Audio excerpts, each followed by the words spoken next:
Good evening guys. Ito may tanggap ako ngayon na kanina na integrated amplifier.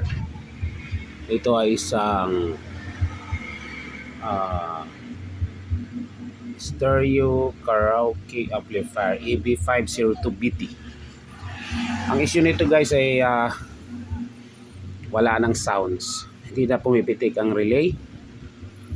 So nag-usap kami ni customer nito, so kung magkano. So sabi ko sa kanya, depende lang po sa mga sira ang repair ko dito. So kung madali lang, mamalit ang bayad, pero kapag medyo mahirap talaga, nagtagal, so may minimum po tayo na price po nito.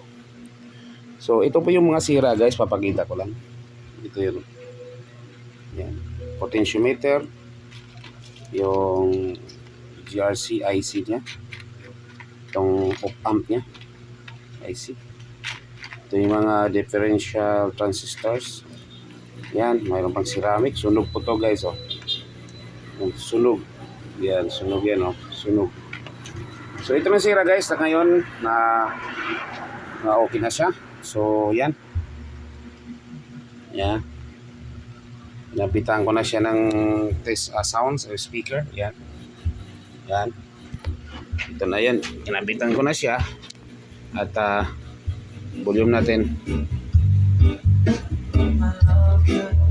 Yan guys. Okay na siya. Tsaka itong DIY niya na tweeter. Yan. Okay na rin po yan guys, na-repair ko na rin. Yan, tweeter niya. Actually, connection na yan sa loob, na putol-putol po. Inayos ko lang po lahat ng mga wirings niya. Yan. So, thanks kay Mr. Amolo sa Sitio Mangmang. So, sir, ito na po yung amplifier nyo. Gawa na po. So, pwede mo na siyang kunin tomorrow, anytime. Salamat sa pagtitiwala, sir. Bye.